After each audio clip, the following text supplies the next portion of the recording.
Hi there, Simon here. We are taking a week off before we get you back to our regularly scheduled programming. Let me ask you a question though. Are you excited for the French Open year? If Rome didn't whet your appetite, then hopefully this look down memory lane will get you in the mood for Roland Garros in just a few short weeks. I'm an unashamed Justine Henin stan, but I'll be the first to admit that this match has its fair share of issues. It's spicy, it's high stakes, it's got everything you'd want in an open era rewind. Enjoy it, and we'll talk to you soon.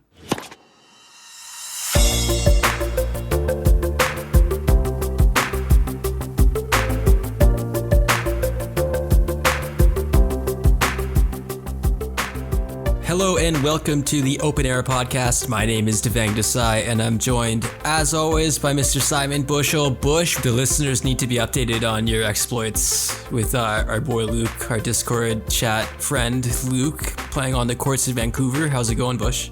Not too bad. It was a good first hit for a while. I hit with my girlfriend a few nights ago and that was also an interesting experience. Rusty, I think is probably the right phrasing for it, but I had a hit with Roger Federer's autograph racket, so the RF97 autograph, which I'd never hit with before.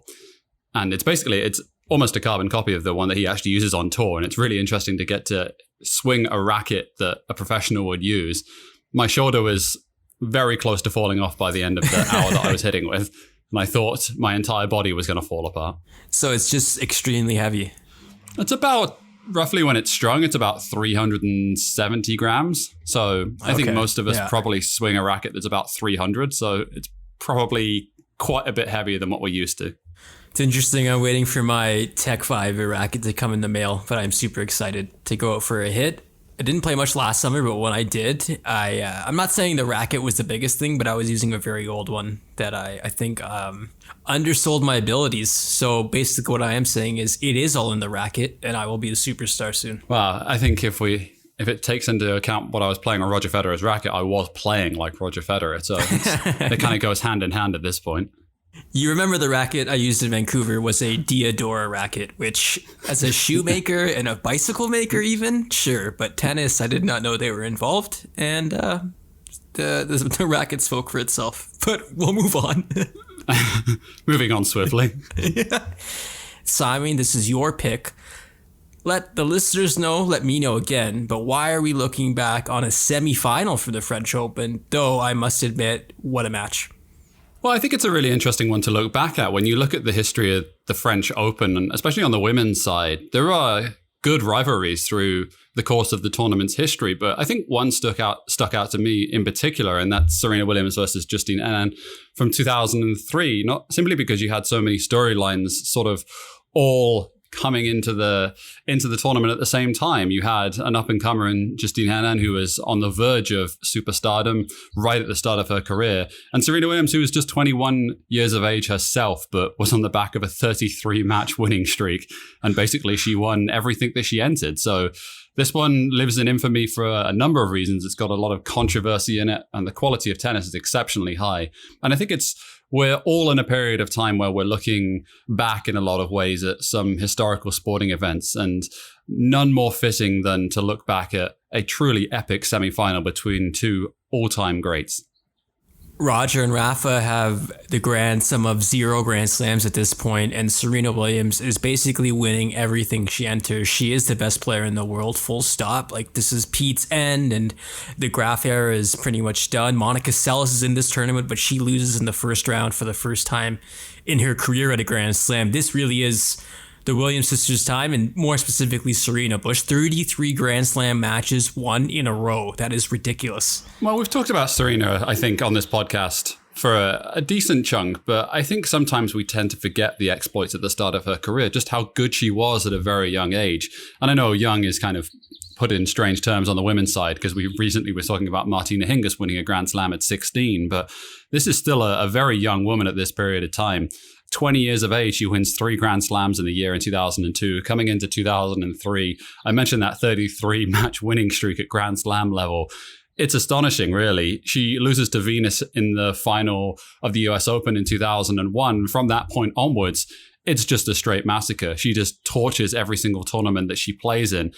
And honestly, we sit here in 2020 and we know what kind of career that she had. But at this point in time, there were people saying that she might never lose a match during another year. And it was kind of crazy to look back at it. Yeah. And not hyperbole. I think you could argue that it was not the craziest thing you heard.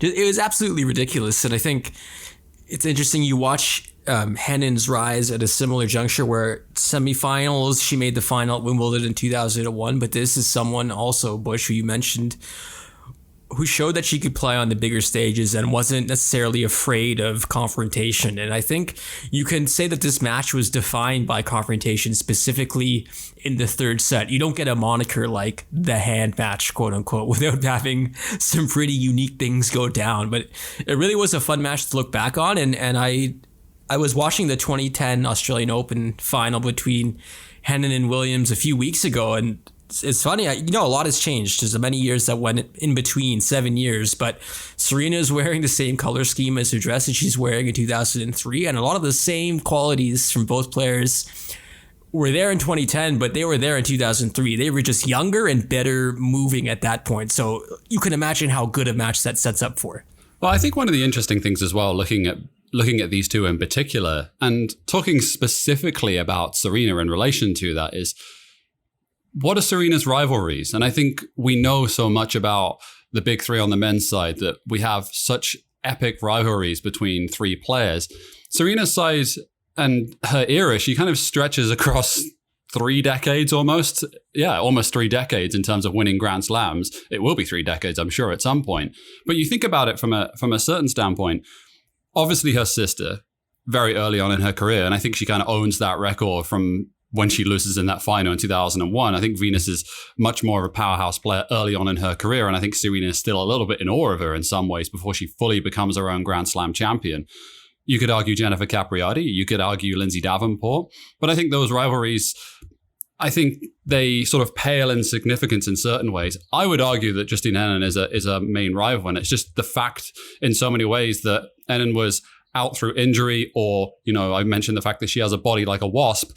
I think it's true, and so I don't mean to be disrespectful at all, but her body broke down on her so many times. I think we were robbed of so many more matches at Grand Slam level, and I think it's a shame in so many ways, because I think it could have been an all-time great rivalry. Serena's head-to-heads are hilarious. Like, she's 18-4 against Azarenka, but all 4 of those Azarenka wins came in finals. Like, what a bizarre thing to see, but overall, she was 10-7 against Capriati, very close with Hingis. She led that 7-6. She leads Venus 18-12. But you're right, Serena was 8-6 against her. But I felt like some of her biggest losses in her career came against Henin in pretty big moments. And we've covered Justine before, that Clijsters match. She would face Kim Clijsters again in this French Open. But it's fun to look back on, man. What I found myself doing a lot during this match was just looking at Henin's feet during points. And I know we know all about the backhand, and we know all about the power she can generate from such a small frame. But I think the reason she generated such power so consistently was how well she moved. It was crazy. And it gets shown up so well on her clay court. She just moves impeccably on a surface that demands incredible movement as well. And I think it's if you look at throughout the course of her career, and especially at her Grand Slam record, it is shocking going into 2003 that she lost in the first round. It's not very often that you see someone losing in round 1 at a Grand Slam the year previously and then going on to having such incredible success and running deep in tournaments to get to the semifinals and get to finals after being knocked out at the very preliminary stages of a tournament. It's pretty shocking. But it goes to show, I mean, she was still very, very young at this point. I believe she was 19 the year she got knocked out in the first round, and she's 20 going into this tournament. So still very, very young. We always talk about that in the capacity that Serena Williams is 21 here and has won, I think, 7 Grand Slams at this point. So like, that's not normal. That's not normal. It's crazy. Just to zoom out a bit at the 2003 French Open as a whole, you had 5 Americans in the top 10. Monica Seles, her last tournament, as I mentioned, she was a 12 seed, lost to Nadia Petrova, Lisa Raymond, Megan Shaughnessy, Alexandra Stevenson, Laura Granville. Very deep American presence, which you still see today, but it was a little top heavier in 2003, where you had 4 or 5 people that could legitimately win this title. And then, of course, the Belgian duo of Clijsters and Henin Hardin, who made so many important finals during this run as well. Bush, you mentioned this, like Graf is ending, Salas is ending. The Williams sisters are playing all these people. Lindsay Davenport's, you can argue, in the prime of her career. They really did play everyone, the Williams sisters. It's wild. For many reasons, I hope Serena gets that another slam that she can do this decade run. But it's just remarkable to go back and look through the names of the people she played, and just looking at this draw, there's a bunch of them right here. Patty Schnyder, legend. It would take you to bring up Patty Schnyder. I think it's very funny. 32nd seed Francesca Schiavone as well. Right. Former Grand Slam champion. No, I think you're right in pointing out just how dominant in a lot of ways they've been across multiple eras. I mentioned that we're going to see 3 decades basically of the Williams sisters. I believe Venus and Serena both hit that, right? They both played in 3 decades at Grand Slam level at the start of this year in Australia, which is astonishing. I mean, it really is amazing, just the longevity they've had and the victories they've had across that entire period. I mean, it baffles the mind really in so many ways. Not least the fact that we were talking about Pete Sampras retiring at 33 or whatever it was, 32, and Steffi Graf retiring at 30. And then you have Serena Williams, who's going to go on and probably be playing in 2021, 22, and is going to be almost 40 years of age. It really is remarkable. But I think you're right, touching on particular this tournament, looking at the seeds and looking at the players that are in this, it's a really stacked field. There's players who go on to have excellent careers, who are multiple Grand Slam winners, who are really like tough outs, and regardless of what point in their career they're at. And we really do get a good feast of players at the latter stages of this tournament. On the men's side, I guess we can call this the dark period, Bush, or AD, or before life. I don't know. My Bible references are not good, and I definitely angered someone by that. But Martin Verkerk versus Juan Carlos Ferrero in the final. Good Lord, Martin Verkerk. I think I watched that from my mind, but yeah, he made the final here. Wow. I do remember this match. I watched this final. I watched Ferrero versus Verkerk, and there was lots of chat around that period of time that Juan Carlos Ferrero was going to be one of the greatest clay court players ever to play. You look at his 2003 year. NBC broadcast. Well, exactly. Yeah. I mean, you do. You look at 2003 and you look at 2004 and 2002, and you have Guillermo Correa. You have Juan Carlos Ferrero. You have players who, at the time, these were pinnacle people on clay courts. They were astonishingly good. The records they have were truly amazing. And then Rafael Nadal came along. And it's crazy how he just crushed everyone in his path. When you look at this period of time and you have someone who really, like Juan Carlos Ferrero was world number 1. He won a Grand Slam. He got to finals. He had a really great career, honestly, but he's kind of forgotten in the grand scheme of things. And I don't want to sell Martin Verkerk short. He took out Carlos Moya in 5 sets, then beat Correa in straight sets, and then got wiped in the final. But that's an insane run for an unseeded player. Another blast from the past looking at this draw, and it reminds me that we definitely have to cover Guga Kuerten in somewhere form soon. All right. I think I'd like to cover a Juan Carlos Ferrero match at some point as well, because it would be entertaining to go back and we could talk about it. Steve Tignor before the match, or not before the match, but in a look back, talking about Williams versus Henin. Serena perhaps recognizing a future rival when she saw one, the same way Steffi Graf had recognized a future in Monica Seles on the same court more than a decade earlier, rose to Henin's challenge. Bush, before we get on to the match on the other side of the break, we've talked about Henin before and we've talked about Serena a lot, but I kind of wanted to focus in on Serena at this point. We've watched her for how many years now? You meant like something wild, 20 years, 20 plus years, 23 or so years. And the evolution of her game is obviously fascinating to see because you see someone at the top of their game. But 2003 Serena, I don't know if it was talked about at the time at this level, but the backhand to me possibly was on the same level of the forehand in terms of what she could use as a weapon against someone like Henin who was using her backhand for fun. There's some very funny shots in this match where you would think that Serena's coming in from a short ball and she's taking a forehand. There are some very just like genuinely fascinating points where she comes in and instead of hitting a forehand, she rips a backhand instead. She's running around on the backhand side. That's how much just how much confidence she had in that stroke at that period of time. And I think in a lot of ways, it is the stroke that has broken down for her a lot over the last sort of few years.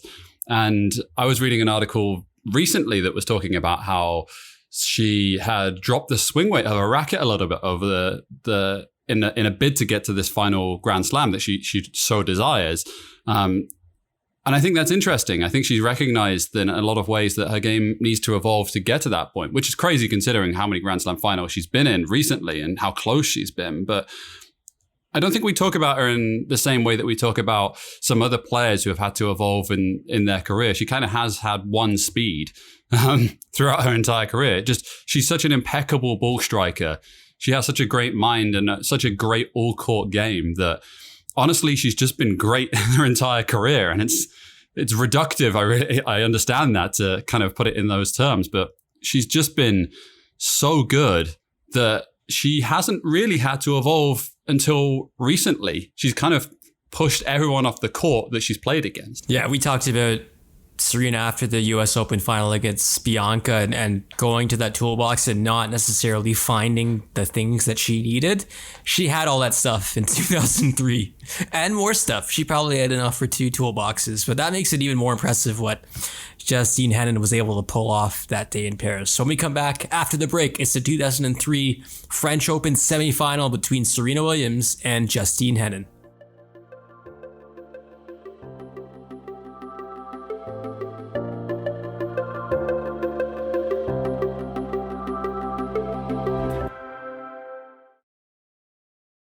Welcome back to the Open Era podcast. Simon, the first set is underway between Justine Henin and Serena Williams in the French Open semifinal.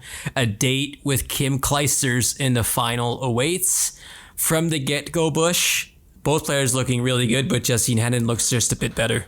Definitely, yeah. And you can hear the hometown crowd. It's not quite a hometown, but it's very close to it. Belgium to Paris. It's really not far at all. And the crowd will become a central part of this match, as we will hear, I'm sure, throughout the 3 sets that this one runs to. Henin's ball striking is phenomenal. Her footwork's incredible. And really, coming into this match, Serena is the overwhelming favorite. Really, really the overwhelming favorite. We mentioned the 33 match wins in a row. And I mentioned the fact that you find articles around that period of time where people thought that she was genuinely unbeatable at Grand Slam level, which really gave this a properly big fight atmosphere. It really felt like someone who could match Serena in terms of power, but also just in terms of craft and all the things necessary to try and win this match. And Henin jumps on her really, really out the gate. She jumps all over the serve and she finds her rhythm really early. And Serena looks a little rattled, it has to be said, through the first few games of this match. I think we're fully into the period of time where people were cheering against Serena Williams. Not everyone, obviously, but in this crowd, it felt like a lot of them. And some of them were for the reasons you mentioned, Bush, because Justine Henin's from Belgium, and obviously it's very close to France. But we got into that territory where like Serena was better than everyone else. She was winning everything. And then the obviously sordid and terrible aspect of racists or bigots or people who were just genuinely jerks and assholes who didn't like Serena Williams and made it known in very loud ways. It made for a tough combination sometimes because you weren't sure if it was warranted. It definitely wasn't. Like we had people cheering for double faults, right? Like it wasn't totally about tennis at all. And I get that you want to see the favorite go down sometimes, but every time you watch matches like this with either the Williams sisters, it was very unsettling, I found. Well, she's an amalgamation for a lot of things of sort of lots of different kind of emotions that she attracts. She really is a lightning rod in so many ways. And you mentioned the race factor. That's clearly a factor. It's impossible to overlook that. I think there's also an American factor here as well. I'm not entirely convinced that the French crowd, pro-Belgian crowd, is particularly fond of seeing Americans get to the latter stages of this tournament either. I don't want to speak too far out of turn, but it is also a factor in many ways around the sporting world. When I visited Roland Garros last year, I tried to get him with Marlboro cigarettes, and they made me throw them out and buy a French brand. That's how I'm joking, obviously, but no, it's definitely a thing. Are you?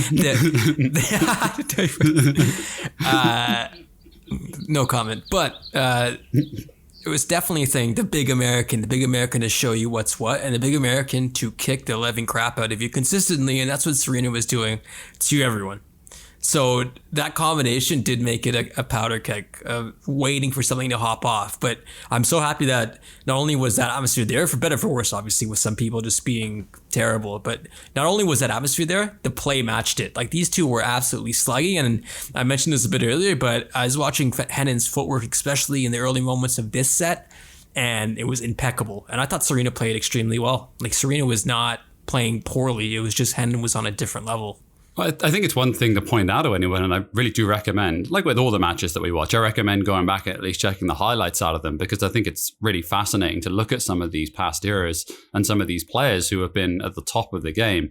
Justine Henin, just the ball striking I mentioned is incredible. The mind is incredible, but just between the two of them, the level of tennis is really, really high. And I think this is probably the highest level of tennis we've spoken about in a women's match so far. I would struggle to find something that tops this in terms of two players at the absolute top of their game. I know Justine Henin hasn't won a Grand Slam at this point, and there's many questions about, whether she will ever win a big one or whether she's going to be good enough to get to that, over the final hump and win one here. But goodness me, like they really do look like the two best players in the world at this point in time, watching them here. 100%. Henin led early and she rode that lead to a 5-2 lead. She broke twice and then served it out for a 6-2 early margin against Serena Williams. Massive for the nerves. You're facing the top player in the world. You're facing someone who really has not had to really fight adversity. Just for context, she absolutely thrashed Emily Mauresmo in the quarterfinals, who is the 5th ranked player at that time and who was a multiple time Grand Slam champion. But she was easily dispatched. I think we cannot understate or overstate, how good Serena was at this moment in time in the spring of 2003. For Henin to just come out with everything she had and more in the reserve, as you would see, was very impressive. She takes the advantage in the first set. We go to the second set, maybe expecting a dip push, but none of the sort. It kept going. The backhand of Serena, wow. Yeah, it's amazing, isn't it? And I mentioned at the start of the first set, I think Henin took Serena a little bit by surprise in terms of the power, in terms of the defensive ability, in terms of the movement and everything. Certainly not in the second set. The level is extraordinarily high here. They both hold serve. I think Serena works out a little bit in terms of how she can win points, and it's one of the very underrated things about Serena Williams throughout her career, and everyone just sees the power and the movement, all those sort of things. But she's an excellent problem solver as well, and she manages to dig her way out of many different holes throughout this second set, especially at the start of the second set in particular, because she's reeling a little bit, right, as much as you can be on the back of a 33-match win streak, which we always have to keep in context. But she has the crowd against her. She has an opponent playing extraordinarily well on her favorite surface. She's not hitting clean winners past her. Henin's managed to pick the balls up from ridiculous positions. But for Serena to be able to actually problem solve in a way to win points consistently and to raise her level to a point, and it gets very, very intense through the middle part of this set. It's intense is a fantastic word, and this match happened 17 years ago, and I was getting nervy as well. There is a moment at 4-3 where Serena is fighting her way back and she is able to get the break, and you got to listen to it. It's an incredible reaction.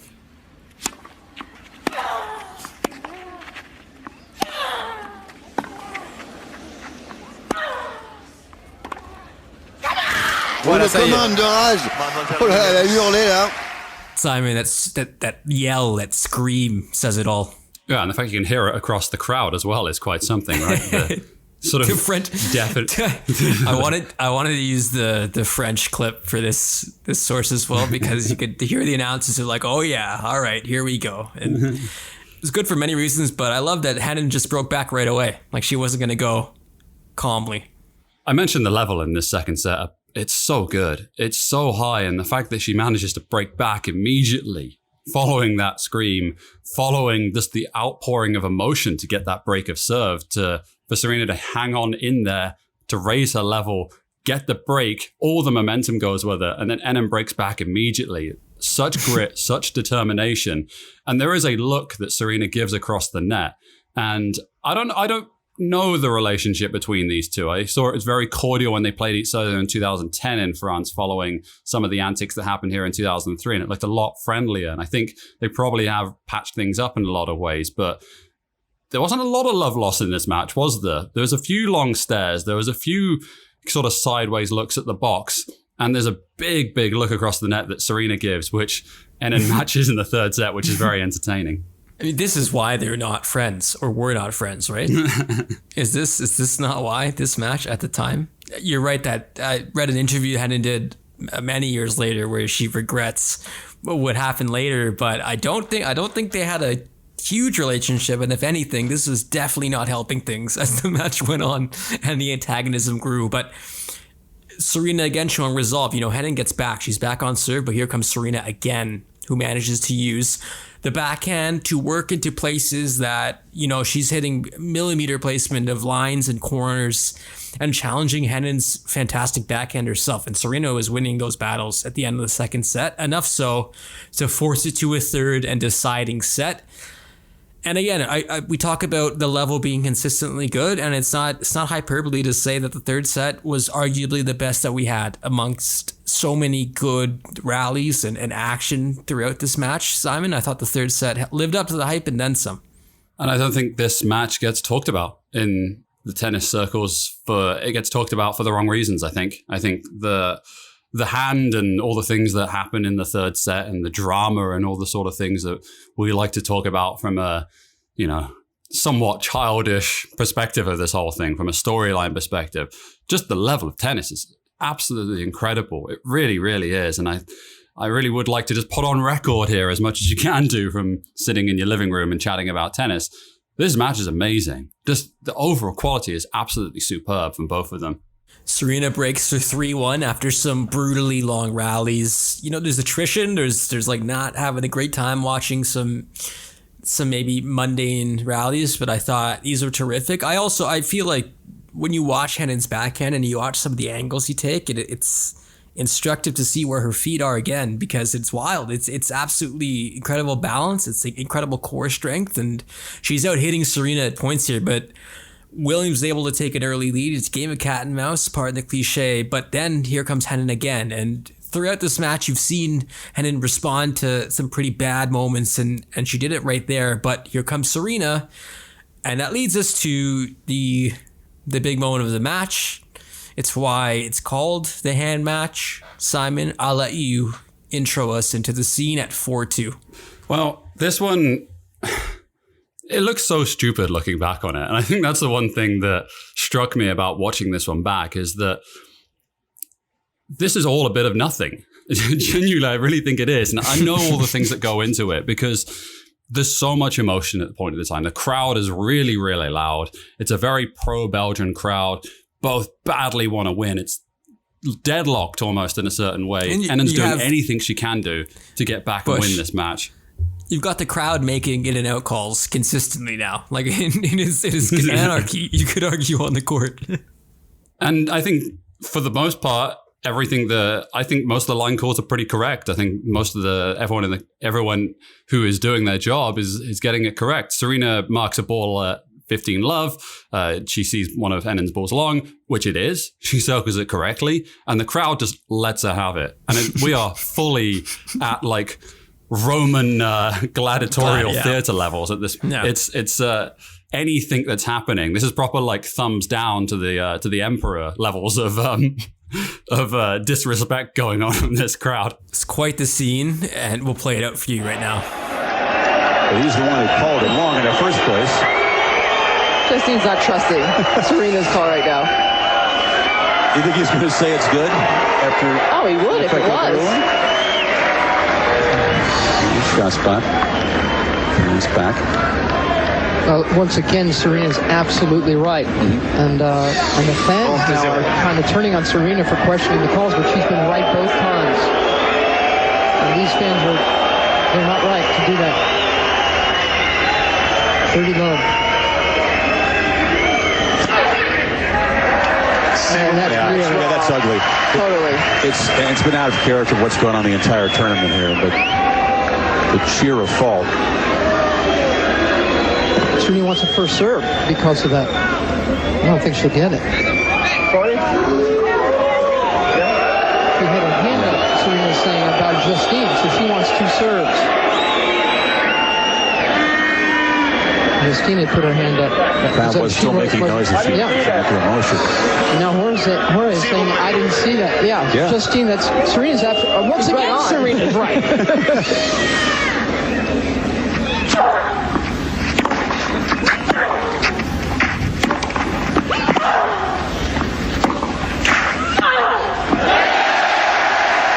You can hear it, Simon. The energy and the charge, and we've heard cheers for double faults and faults before, and pretty bad moments where the crowd has not painted themselves in a good light. But this was something else. This the sound, the derision. It had it all. And I think so much of this, we want to say like one person was correct, one person was in the wrong, someone was doing something outright, worse than the other person. Honestly, I think they're both out of order in a little bit of ways here. Like, you kind of want them both just to act a little better. But really, like, in the grand scheme of things, I can kind of understand how this happened, right? I can kind of understand that, Enna badly wants to win. She kind of, you don't like it, but you see it all the time. You see it all the time where people try and work at the margins of things. Yeah, the umpire's supposed to do the job, but whatever, you can play within the spirit of it. Serena rightly gets a bit annoyed by the whole thing. The reaction at the end's a bit dodgy and a bit weird, but then again, she's being berated by 18,000 angry Parisians, and she feels like the whole world's against her. And she's just lost after the first time in 33 matches at a Grand Slam. You can kind of understand why both players end up at the scenario they do. So Serena's perturbed because Ashley's about to deliver a first serve. Henin puts her hand up, trying to get her to delay until the crowd quiets down. Umpire doesn't see it. Seemingly Serena sees it at the last minute, but she dumps the serve. So the umpire did not see Henin put her hand up. And when he asked Henin whether she did it or not, she was unwilling to admit it, which made Serena extremely mad. She ends up losing the next point and getting broken. Every miss she made was getting booed and cheered mockingly by the crowd. It was a whole lot of something, and I think you're right, Simon. I think you can see it in both ways. You can see it where Henin's like, all right, she didn't care if I put my hand up if that serve goes in, right? Like if I get the point there, if Serena gets the point, she's not going to be like, oh, maybe she wasn't ready. That's probably not the reaction. Whereas, I mean, Henin, Serena's like, listen, like, it's loud. They're all cheering for you. If anything, like, you should own the fact that you were waiting or you're wanting time to be called, and you did it. You lied. So I definitely see where both are coming from. But the crowd being so anti-Serena definitely made it seem like someone had committed murder. And I didn't think it was Serena. I'm trying so hard to think of I have a perfect metaphor in my head, but I don't want to say it because it's going to come across really weird. Okay, I'm just going to throw this out there. And in no capacity does the phrase that I use and how I'm describing this illustrate any kind of feelings in one way. In football, right? Yeah. Where you have a bit of pushing and shoving, you have a bit of like yelling at each other, everyone's coming around the referee, it's all a bit heated, and then the referee just like, all right, lads, let's just calm down a bit, okay? Everyone just take a second. It's all just a bit of like showboating, a bit of like pushing, a bit of bravado, and then cooler heads prevail and everyone backs away. You kind of feel like just for a second, they could have just done with just a minute or so just to grab a breather. Because if you look at it, and I know in the heat of battle, you're like, well, this is the most important thing in the world. But really, Serena's up 30 love. All she has to do is close this one out and she's a game away from winning another Grand Slam or getting close to winning a Grand Slam. She doesn't have to lose 4 points in a row, right? Like, and it's the other side of things as well. You always look at it, it's like, oh, this 1 point decided an entire match. And I'm sure it did in some ways. Like, I'm sure psychologically this got into her head as well. But you're up 30 love. It's the worst thing. It's just a point. Move on from it. And easier said than done. So much easier said than done. But it kind of feels that way. It gets blown up way bigger than this has to be over something that's really stupid. It is something when you consider this happened in 2003 and then look forward to maybe similar incidents. It's worth noting. I thought the umpire, Jorge Diaz, did not do a good job. I think this is a problem for tennis umpires in general. It is very hard to really pick out on like 5 moments where I thought the umpire did a great job handling one of these situations where the players are entitled and it's a solo sport and it completely jacks their mind or warps their mind in terms of what is acceptable and what is not. And I get that. It's a hard job as an umpire, but really outside of calling things in or out, this is part of your mandate as the umpire. And I thought he did a terrible job handling this, but it wasn't his job to put Serena back together again after this. And you said it, Bush, she's up 4-2, 30 love. She should finish this. And Justine Henin, again, throughout this match, we've seen her basically come up with something that no one had against Serena during this time. And it was enough to really push her all the way back. 4-2 up, Serena is now lock level with Henin, and the match is completely sideways from just 30 minutes beforehand. Really, Really bizarre unraveling in that game alone. And I get it. Like it can cause so many problems just mentally. You go on a bit of a walkabout for a few moments in time and you lose a game. We've all been there. We all understand how it feels. But I'm really surprised at what happens after this. I think the level stays really high. I think Serena uses it really well, actually. And it's not like she just capitulated and everything fell apart. I think in that one game, she kind of did and it rattled her. But Henin played really well. And I think that's the thing that we all remember this moment as that flashbulb moment, that point in the match. And it's like, okay, because of that, she lost. Really, Henin played really well, honestly. Serena didn't go away without fighting at all. She played some of her best tennis in the next few games afterwards. She hit some outrageous winners. And Henin raised the game as well. So the end of this is really, really good.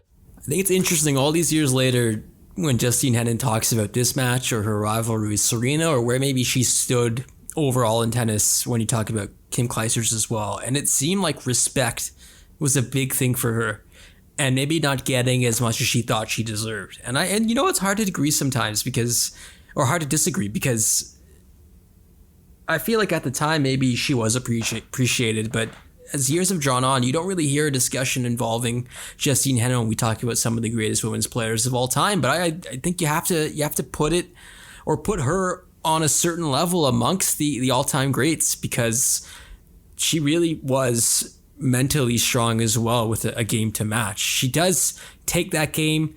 She's able to then take the match. It's a stunner. Justine Henin comes back in the third set to defeat Serena Williams 6-2, 4-6, 7-5. Books a date with Kim Clijsters in the final, who she absolutely demolishes. For her first Grand Slam, it's Justine Henin's time. I thought this quote, Bush, very interesting. Justine Henin says after the match, Serena saw me and she served. It was her decision to serve. I just tried to stay focused on the second serve. It's very important to concentrate on the positive things from the match and try to forget this kind of incident. Serena, for her part, said, quote, I was a little disappointed with her. I probably still should have won the game. It definitely didn't turn around the match. But I think to start lying and fabricating, it's not fair. It's just a tough crowd out there today. Really very tough. Story of my life. It's an amazing quote because the latter part, 100%. But that bit of the lying and fabricating, that was the juice. That was the fork in the plug that really ignited this entire rivalry, I thought. Yeah, I don't think either of them are right. I think it's one of those very weird scenarios where both of them kind of look bad, honestly. I think both the way they handle themselves looks a bit rubbish, to be honest. It sort of sucks too. Like this shouldn't be called the hand match. Like this should be called one of the top levels from two players that we've seen at a Grand Slam with extremely high stakes. But it will never be remembered for that. And obviously there was a lot of matches to consider, but how many matches are known by like one word or like by a couple words? Like there's very few in tennis. Right?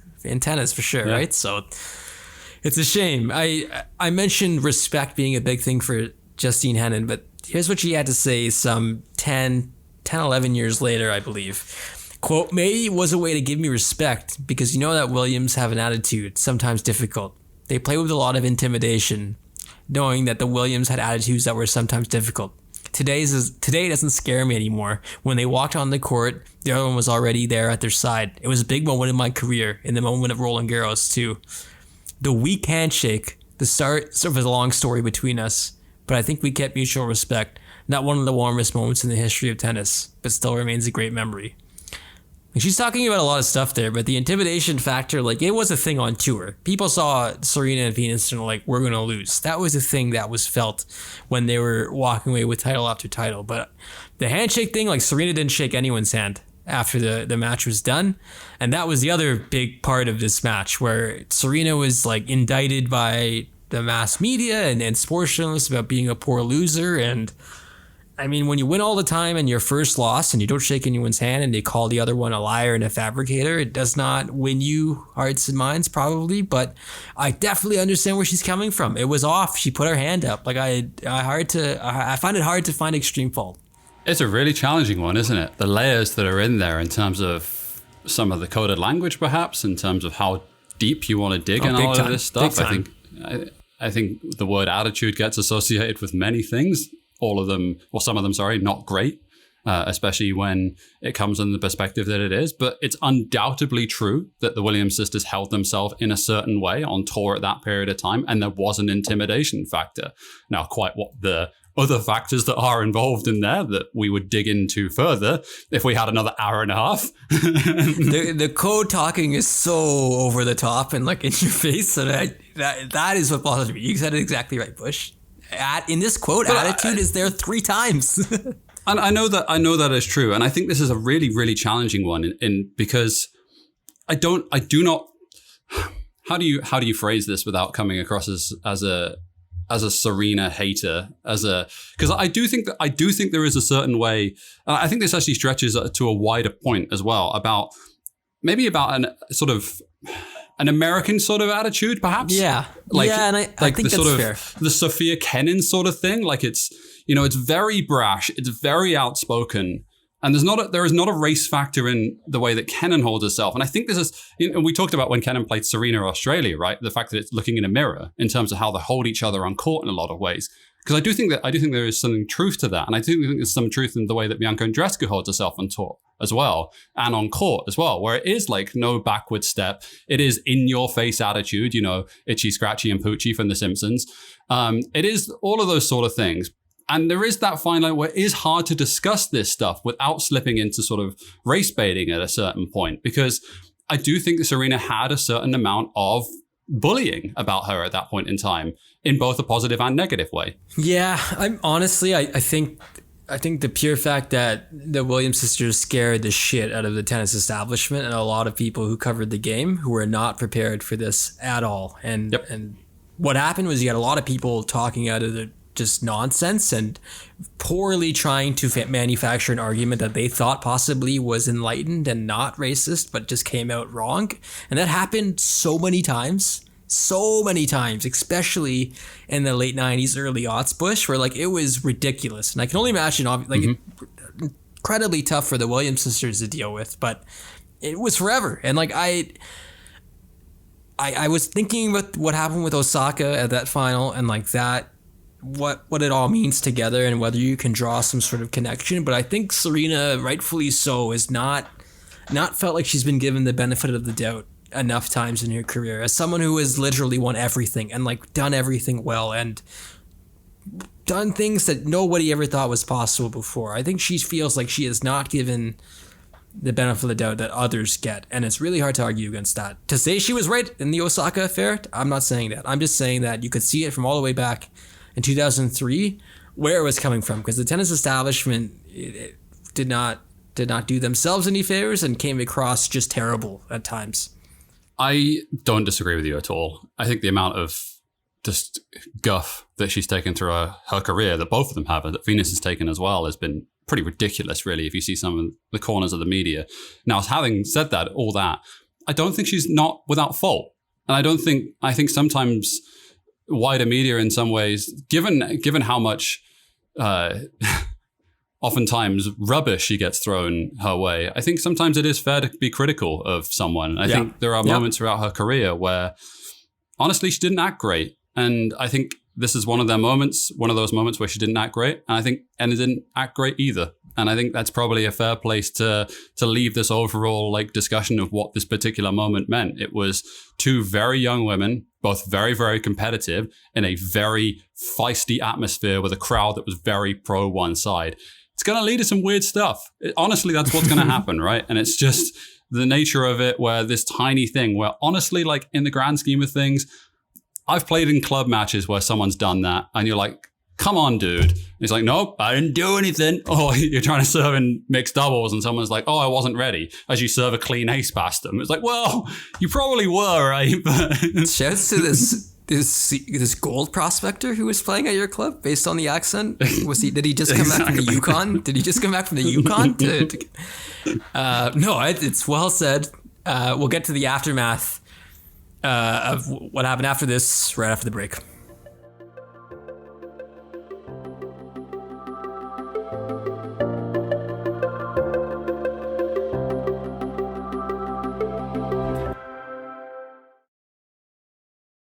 Welcome back. The final segment of this open era rewind. Serena Williams, Justine Henin, 2003 French Open. We mentioned the other side of the bracket. Monica Seles' last Grand Slam. And she was beaten by Nadia Petrova, who made it all the way to the semis before Kim Clijsters ended that run. Simon, Justine Henin carried over how well she was playing against Serena, except there was no pushback from the other side this time. There was no Serena. Kim got just dummied. Yep, absolutely annihilated. And it happens to quite a lot of players throughout Justine Henin's career on clay as well. There are a lot of proverbial S-kickings throughout her career, so not beyond the realm of possibility that would happen in a final either. Some quotes. I'm very happy. It's an emotional moment. I have to get my energy back for Saturday. That's Henin. It was a wonderful atmosphere. There were so many Belgians here, and the French fans were behind me too. They definitely were. The Belgian and the Americans split their 8 matches at majors 4-4. The next time Serena would win this title would be 10 years later, in 2013, when she beat Maria Sharapova. I think just to pick something out, Bush, here is Justine Henin saying, at 4-2 down in the third, I had some doubts, but it's so good to be into my first final here. And then the other quote, but I believed in myself, took it point by point as I kept my focus. Serena can be very intimidating. It was tough to serve out. Like, all of the stuff that came out of this match, both at the time right after and many years later, possibly hold up. Not everything, but most of it. Like, they respected each other to a point. They became good friends or better friends later. But at this time, I don't think it was a super harmonious atmosphere. And it doesn't have to be. Like, I don't have anything wrong with two people not liking each other, playing against each other. It makes for some extremely good stuff to watch. But I overall it felt uneasy at times, Simon, watching this. And I think it goes back to the history of everything and the history of what the Williams sisters faced. We talked about what happened to them in Indian Wells, and it was hard not to think about that as well. Yeah, I think you're right. I think looking at one of the other factors that didn't get talked about in some ways is, given that Serena Williams' career has been so amazing and just so impeccable in certain ways throughout her performances on court, her record of the French Open by all-time great levels is not the best.